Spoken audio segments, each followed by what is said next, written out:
kemiri kamu wawancara teh Ica kumargi aya tugas di guru bahasa Sunda. Oh, mangga. Teh naon anu matak ngajulungkeun teteh icaran tebak.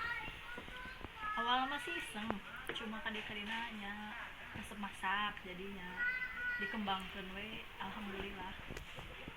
Saha anu ngarojong teteh icaran seblak sangkan dugi ka sukses dina bisnis seblak. Abi nyalira sih, cuma tetap sih aya dorongan di suami sama di keluarga. Irahan teh Ica mawitan icaran seblak. Mawitan teh aya ti 2016 lah, 4 tahun kapengkat. Terus lumayan. Di mana teh balanja kanggo ieu bahan-bahan seblak. Belanja di pasar Singapana, kadang ka Cikuruguk gitu, kumaha sanjang-sanjang wae sih. Kunaon teteh leuwih milih icaran seblak dibanding icaran misalnya Kemampuan abina dina seblak nyegana teh.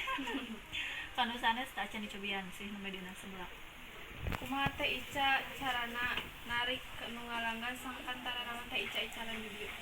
Abis sih duit ka ayeuna nya emang teh kapungkur di online-keun jantan di kana Facebook, di kana Map, jadi kana nanaon lah, kana sosial media gitu jantan. Alhamdulillah dugi ka ayeuna nya pengunjung aya wae tutarurang.